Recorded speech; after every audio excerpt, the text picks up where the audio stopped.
everyone, welcome to our 6th Winter Zoom embroidery series video, and this is going to be the third class where we're covering our floral stitches. So today we're going to start with the buttonhole stitch or the buttonhole wheel stitch. You'll see it written both ways.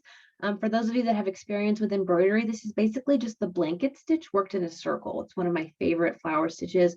Works up really fast, especially if you're using really thick thread, and it's really beautiful and can be done in a lot of different variations. So I'll show you the couple that I've done in embroidery so far. So this is it here. I used a variegated thread, which means it's a color changing thread. I did not change threads as I went with this, but it gives sort of this spoked wheel look.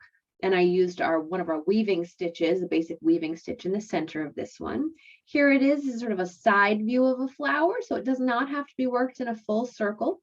And then I did another one over here. This one, the dark blue, is in the fat pearl cotton number 3. And so it's this outline with the blue spokes. And then I did, you can kind of see those. I did French knots in the center. And then I used pink, just straight stitches in the spaces in between, and then filled in with a long and short stitch with the light blue to fill in the rest of those spaces to give the stitch some color and depth. So I'll just show you on paper so many different ways to use this buttonhole stitch. So traditionally, the buttonhole wheel, you would have a single point, and then you have a circle around it, and your spokes come down to that same point. Okay, you can also work it just in a circle with an open circle. So instead of having your needle come up to that same center point every time, you're coming around to this open center. You can also do an open center with this like wobbly, more like amoeba petal, which is what I did on mine. This is my favorite way to do it. And then your spokes would be like that all the way around. You can also work this in a line. So a traditional blanket, this is what's done on the edge of a blanket. Here's the edge of your blanket, and these stitches come down, and that keeps the edge from unraveling. You can do different layers, and that sort of closes the two layers together. So if you wanted to do a leaf shape in the blanket stitch, it could go like this. Your spokes would come to the center like that. If you wanted it to be a full leaf, you'd do 2 rows. So you'd do another center line with more spokes coming out, or you can do it in reverse and have just your spokes coming out this way, another center line. So lots of ways to do this.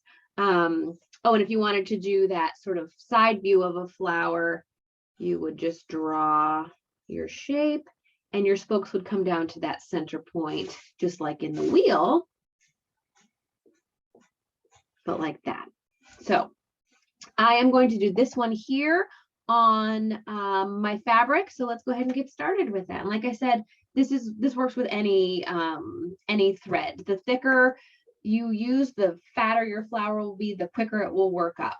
But this would be really beautiful in the thin pearl cotton as well. So anything will work. So here we go. Here's mine. I'm going to draw my flower on here so that I have a guideline to work with. Here's my center line, and I'm going to do my little wobbly flower out here. I like to draw my spokes. You certainly don't have to draw your spokes. Those can be eyeballed. The most important thing is that you have your center line and your outside line. I'm going to draw my spokes because I find it helpful. I'm going to draw on this style. I'm going to draw in from this low point, and then I'll fill in a couple more spokes in between. This is a big one, so I'm going to do 3 instead of 2. Same here. Okay, I think this looks good no matter what. So that's that. So we've got our thread. I'm going to be working with the embroidery floss, all 6 strands. Got my knot in the end. Now, the most important thing here is that we're going to be, we're working with horizontal stitches and vertical stitches, right? Horizontal lines and vertical lines. So you always want to start your blanket stitch on a horizontal not on one of these verticals. So that's the most important thing to remember when you're doing your blanket stitch. And I'm going to switch to the overhead camera here.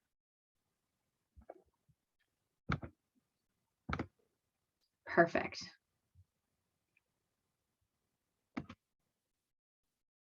All right, so starting with a horizontal stitch means we are going to start on the outside edge of our flowers. Doesn't matter if you're working in a circle or with a wobbly edge, you're going to start on the outside line.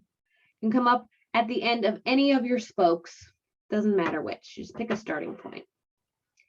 Pull that through, always check your knot, make sure it's nice and taut. I'm good. So I'm going to work in a clockwise direction. If you're left-handed, you may want to work counterclockwise, doesn't matter. But I'm going to come over and I'm considering a stitch length for this particular stitch, the length between my spokes here. So I'm going to come over to my next spoke and I'm going to go back down into the fabric. Okay. I'm leaving this loop loose. Y'all are pretty used to doing this by now, so you probably know what's going to happen. I've gone over one horizontal stitch. I'm going to come back up at the base of this spoke that I just went down. So this works a little differently for the first one. So I'm going to come up here. Got my loop. Now I'm going to go through the loop. And I'm going to give that a little tug. Okay, nice and taut line on the back. And I've looped through. So now we're going to continue on. I'm going to go one stitch length, which means I'm going down at the top of this spoke. And I'm in one stroke, going to come back up at the base with my needle. So this is our quick pro move here. You don't have to do this. You can go all the way down and all the way back up if you want. But I'm going to come up in one. And go through the little loop that I've left there. Pull it top. And that is it. Over one on my outside line. Back up on the inside line.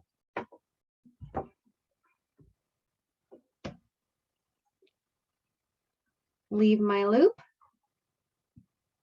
Come through. And that's it. You're just going to go all the way along. I'll do one more. Over one stitch length. Back up down here. Through the loop. Okay. Now, if I'd gone all the way around, let's say I've gone all the way around, I now come up. I'm going to come up here and I'm just going to go back down into the same hole and tie it off on the back. But you don't need to see me do that over and over and over again. So that's that. And we will move on to our next stitch. I'm going to go through the back here. And I'm going to tie this off. Now, let's say I had run out of thread. This would be a good if I wanted to switch or if I'd run out, I can just knot this off.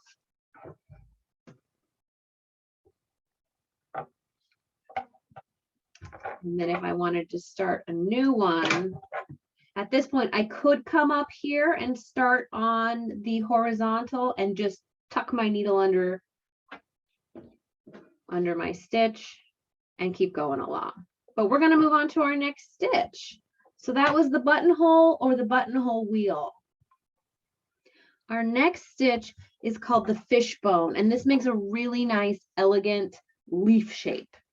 So this is a very traditional fishbone here. Traditional leaf shape, pointy on one end, pointy on the other end, has a center line. This is this fishbone done with a rounded shape. You can do it either way, okay? So I'm just going to work on this same flower.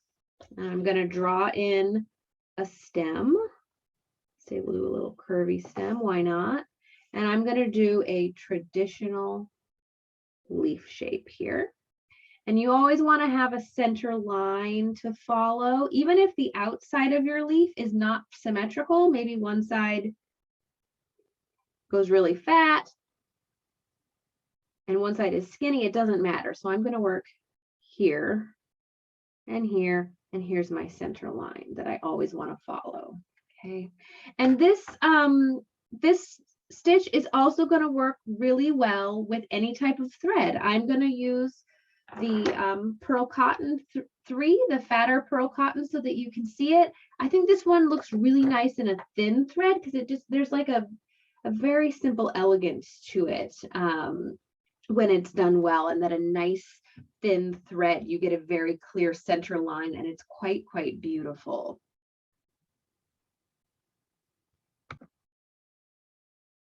So for this one, you're going to start at the top of your leaf here, this outside of your leaf at the center point. You're going to come up from the bottom. Okay, nice and taut. And you're going to come down your center line about a stitch length.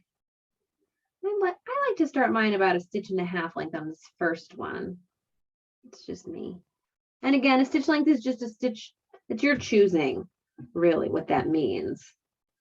But if I was doing like a running stitch, I would go a little smaller. Okay, so there I've started. Okay, now we are going to be alternating, moving from the left side of our leaf to the right side of our leaf. It doesn't matter which side you start on,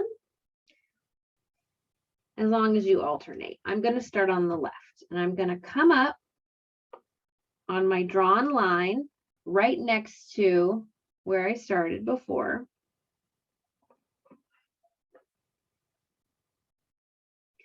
Pull that taut, and then I'm going to come back and I'm going to go in right at the base of this first stitch that I did.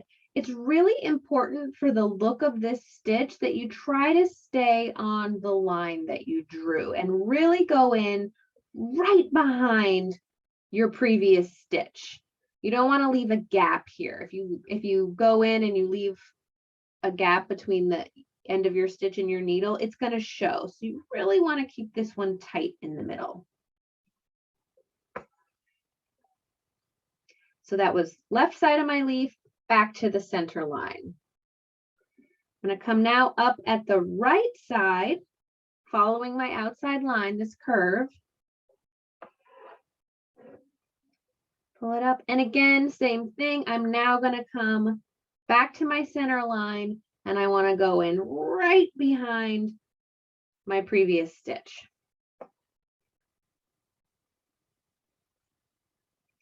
This doesn't look like much until you do a few, so we'll keep going. Coming back up on the left. So it's left, center, right, center, left, center, right, center. You want to try to keep these tight on your edge line, meaning you want to come up right next to the previous stitch. It's way more important that you keep those stitches close on this middle line than to the outside. In fact, on the outside, you can stagger them and give your leaf like a sort of a natural look, more like the edge of like an oak leaf or a maple leaf, where they get kind of jaggedy.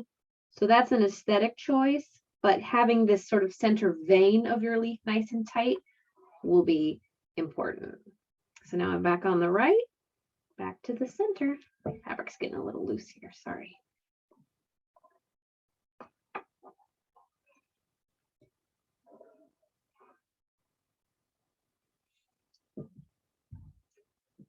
Back to the left.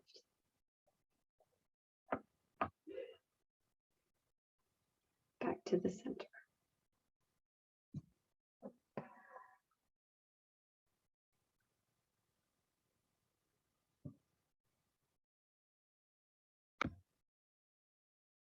So I've jumped ahead a few stitches so you can see how this leaf is starting to come together. And now that you can sort of see it taking shape and how this center line becomes visible, I'm going to show you the pro move. So I've just come up from the left, which means I'm going to go down on the center and back up on the right. So what I can do is I can put my needle in here very carefully behind, and in one move, come back up on my right hand line.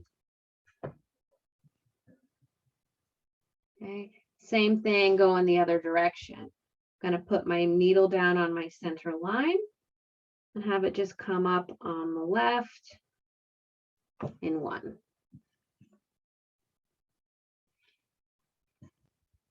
Down on the center.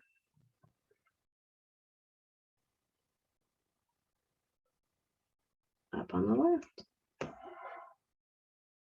So you're just going to continue, and this this leaf will keep its shape, and you'll keep this little angle as you go down. If you wanted to do a round leaf, like this, same thing, okay? So what you would do, let's draw it this way. It's the same thing. You start here with your first stitch, and then your second stitch, third stitch, fourth stitch. So you can do this on any shape, really. I mean, you could do it with a circle if you wanted to. So that is the fishbone stitch. Okay, so we just did the fishbone stitch. We are going to move on to a variation of that called the raised fishbone stitch. So if you remember from our raised satin stitch, we started with a shape and we put in little straight stitches underneath, or we did the chain stitch around it, and that is what lifted it off. It was two separate stitches. The raised fishbone is really cool because the padding underneath is built into the stitch itself. So if you were going to do a raised fishbone with a leaf shape, you're going to draw your leaf shape. Okay. But instead of starting in the center, you're going to start on the edge, and you're going to go from here over to here with your first stitch. And then you're going to come underneath and you're going to make your second stitch here.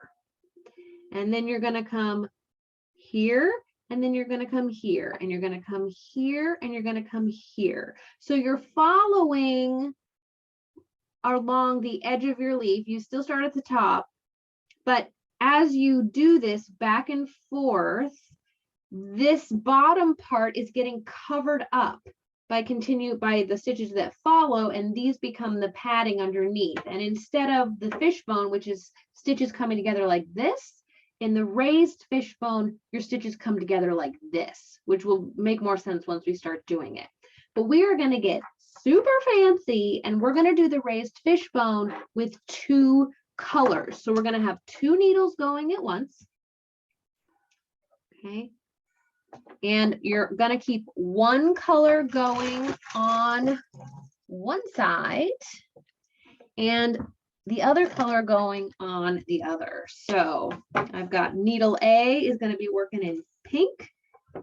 Needle B is going to be working in blue. I'm going to keep alternating. Pink, left to right, blue, right to left, pink, left to right, blue, right to left. Okay. So that's what we're going to do. Now we are going to make this double fancy, because not only are we doing raised fishbone in two colors, we're going to do it on a heart shape. So get ready. Definitely get your pencil or your water soluble pen, because you're going to want to draw yourself a template for that. And here's what we're going to do. We're going to go here. I'm going to work on the other side of this. Now I'm going to draw myself a heart, and I want it to be pretty symmetrical. Doesn't have to be perfect, but I'm going to draw myself a little heart here. Here's my heart. And you don't have to draw the center line because we're not actually going to use it. I'm going to put it in for reference. Okay. So instead of a leaf shape, now if you don't want to do a heart, you can do a leaf shape. That's up to you. It's the same method, but we're going to do a heart as if this is a flower here. But this is a fun one because you can have, you know, your heart be your flower, or you could have a bunch of hearts be your petals. Okay, so lots of fun ways to use this one, and they're all going to be little 2-colored hearts. Oh my gosh, so fancy. There we go. All right. So for this one, any thread will work with this. I believe in the email I suggested that you use the embroidery floss, which looks really nice because this is sort of it's a satin stitch, and all those 6 threads together look really, really nice. I'm going to use this Pearl Carton 3 just because it's easy for you to see. And so I've got pink and green, and I'm going to start on the right with my pink, and I'm going to come up just outside of my center line. So my center line bisects my heart right there. I'm going to come up just to the right of it. And I'm going to think of this curve of my heart as if it continues this way. Okay, so if my drawn line continued down here and this drawn line continued down there, that's the angle I'm going to start with. So I'm going to come down here, right to left, and I'm going to go down on the drawn edge of my heart. Now remember, 2 threads, the trickiest part is staying out of your own way. So I'm going to try to get this pink thread over here. Now I've got my green thread number 2. I'm going to start just to the left of my center line. And I'm going to come down as if this curve was continuing. I'm going to put my thread in on the bottom, or my needle in on the bottom line of my heart.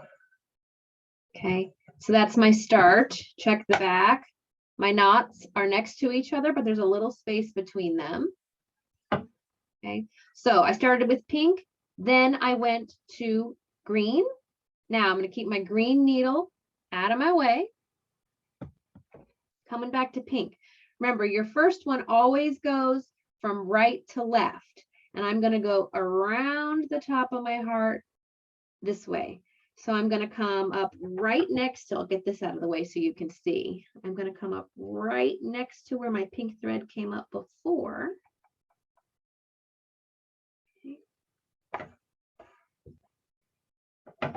See what's going on back here. Oh, I already caused a problem. Okay.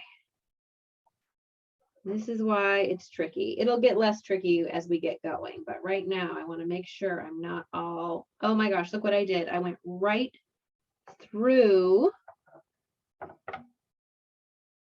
my thread.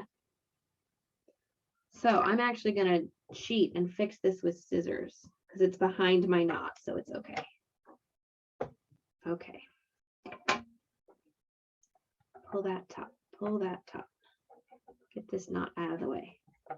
All right. I think I cleaned up my mess well enough. So I'm on my 3rd stitch, and I've come up.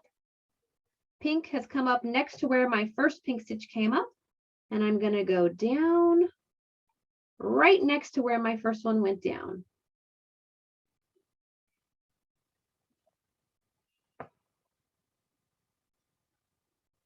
And it's over my green one. This seems confusing now, but once you get going, it makes sense. So that was pink thread over to the side, out of my way, onto green. Green stitch comes up right next to where it came out before.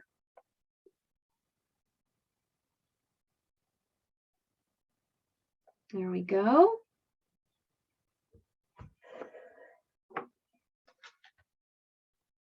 All right, got something going on back here. Let's see here. I wound around my pink one this time. There we go. All right. I'm clear.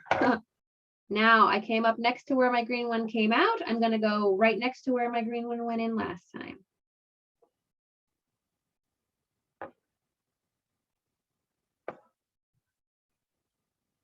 Okay.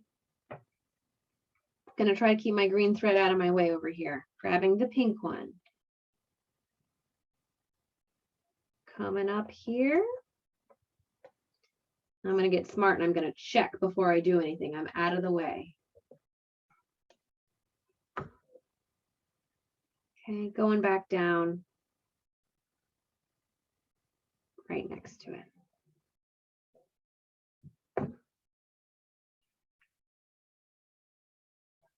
Okay, green up on the left.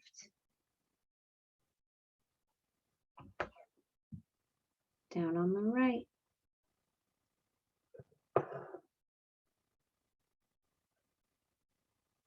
All right, this is starting to come together. This was another one that takes a minute for it to show itself. Up on the same line where I came up last time, right next to it. Down here.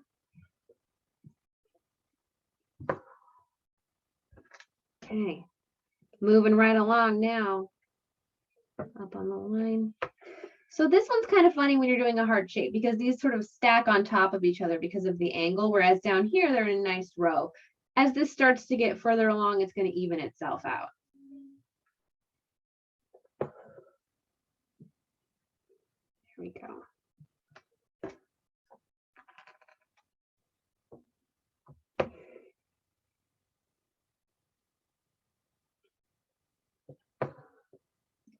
Okay, so, and I'm kind of using my thumb here to make sure that this doesn't go on top and get wrapped up, but kind of hangs out over here and keeps and stays in a nice row.